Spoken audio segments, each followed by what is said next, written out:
Season 4 of Is It Wrong to Try to Pick Up Girls in a Dungeon or something like that. One of the longest names in anime history. Season 4, episode 1, and finally we get the most awaited 4th season of this anime. 4 seasons already. I mean, you say it quickly, but 4 seasons is a lot of time and a lot of investment into an anime, because I mean, I don't know really how much it costs, but making an anime is not cheap, and making it 4 times and with a spin-off kind of like Sword Oratoria and some other things. I mean, it is pretty interesting that this anime is this long, to be honest, because you don't normally get animes of this type to go on for so long. So I mean, you can already, just by the number of seasons alone, you can already say and speak about how successful it has been. One of the most successful anime, and definitely one of my favorite animes. That's why I was waiting impatiently for this 4th season to come. And yeah, I mean, we finally get it. We get the episode 1, and I'm definitely going to review the whole season because, like I said already, one of my favorite animes, and we finally get it.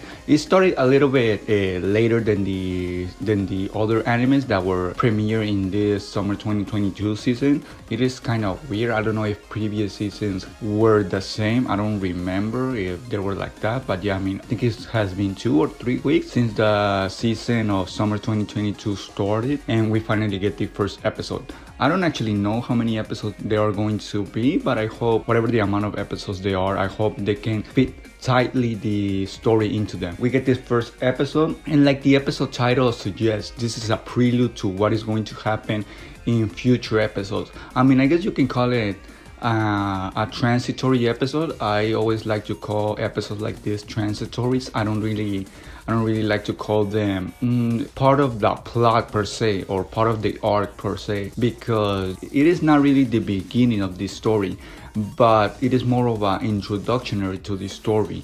The story or the arc, whatever you want to call it, will start in the next episode. I think this episode is a prelude. It gives us a couple of things. For example, how the members of the Hestia family are doing, what other people are doing, what are their levels, how are they feeling after the whole end of the 3rd season, you know, with the battle of Bale and the Black Minotaur, which was one of the most epic fights of this anime. And yeah, this is a prelude to what is going to happen. We get introduced to what are other characters doing, the Hestia family is doing, what the mission is going to be, how hard is it going to be, and it's a general introduction to, again, to remind us of the world of Danmachi, of how is it, of if you've forgotten, of course, because maybe at this point some people have forgotten. And I'm definitely going to watch the first 3 seasons and Sword Oratoria again. I don't know if I'm going to watch it after this 4th season ends or in the middle, but I'm definitely going to watch them again because I'm forgetting a couple of important things, to be honest. And I know I am forgetting a couple of important things, and yeah, I need to refresh my knowledge of Danmachi again, because I think it's going to be important for this 4th season. But again, I think this 4th season is going to be different than the first 3 seasons, because already by the introduction of this first episode, we already get a direction where this 4th season is going to go to. I don't know if this arc or if this mission is going to last the whole 4th season, or if it's just going to be the middle part, half an arc or half a season, because I think the first 3 seasons have been like that. One part of the story or one arc and then another arc, if I'm not remembering wrong. So I don't know if there is going to be something like that in this 4th season too, or if it's going to be different. But either way, this is going to be different in the sense that we're going back to the basics. We're going back to going to the tower, you know, and this is what I really like about this first episode in this 4th season, because we're going back to the basics. We're going back to what everybody liked about Danmachi, because especially in the past 2 seasons, we were kind of going another path that the main story or the first season introduced us to. For example, we were doing battles and things of that nature, battling other familias and stuff like that, which is not bad, of course. I really enjoy stuff like that. We got introduced to a lot of characters, but I mean, one of the things I mainly fell in love with Danmachi was the whole aspect of exploring a dungeon, leveling up, advancing floors and things of that nature, which is really interesting because the whole concept of going down levels is actually the opposite, because they're actually going up levels. For example, they're going, I think it was level or floor 25 to the 27 where there is a waterfall or something like that. It was mentioned briefly in the episode. But yeah, I mean, like I said already, that is one of the main aspects that I fell in love with Danmachi, the whole exploring aspect of it. I really enjoy and I really like that this 4th season is going to bring us that. Really, when I mean it, I really enjoy and like it. I actually do, because I wanted to see, since the third season, to be honest, I wanted to see a little bit more of that, and we finally are going to get that. And it's going to be the Hestia Familia with a couple of other characters from other familias, but mainly the Hestia Familia. And it is in line with what Bale wanted to do, because he wanted to level up. He's already level 4.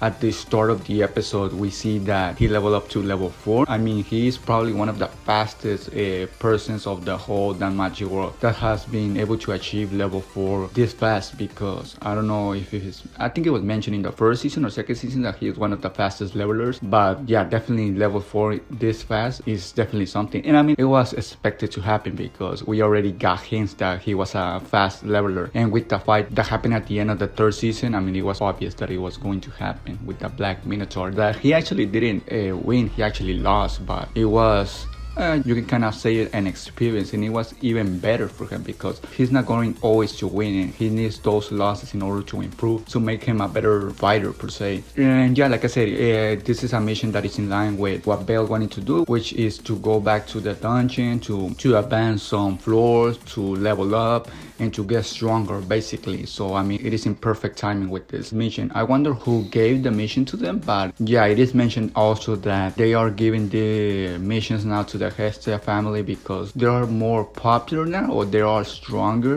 Other people, families, or whatever you want to call them, are actually taking notice that they are actually a strong family, unlike the first season where it was basically only Hestia and Belle. And we didn't see any of Ice in this whole episode. I thought we were going to get, we saw her on flashbacks, but we didn't see her on present time. So yeah, I actually found that interesting. I mean, I guess you can expect it if you analyze the nature of the episode. It was mainly focused around Bale and his family and preparing for the missions. I already know that something is going to happen in that mission. I mean, it's around to pick up girls in a dungeon, so already you can expect things to happen in that mission, going to the dungeon, advancing floors. I mean, even at the end of the episode, we got like a little teaser of a monster dragging someone through the floor with a half cut leg. So I mean, even before that little teaser, I already knew that. First, this is a prelude episode, so that already gives hints or foreshadow that something is going to happen. Second, this is Danmachi, so you can already expect things to go badly. And third, they're going to advance to hard level, if you can call them like that, floors of the dungeon. You can already see and expect, especially when you have a lot of people, things to go wrong. So it is going to be pretty interesting. It is also going to be pretty interesting how they introduce Ice, because how will she play a role in this arc? Maybe she will not play a role in this arc, because it's kind of difficult to see how she will be involved in all of it. So yeah, I mean, everybody's preparing. They are recruiting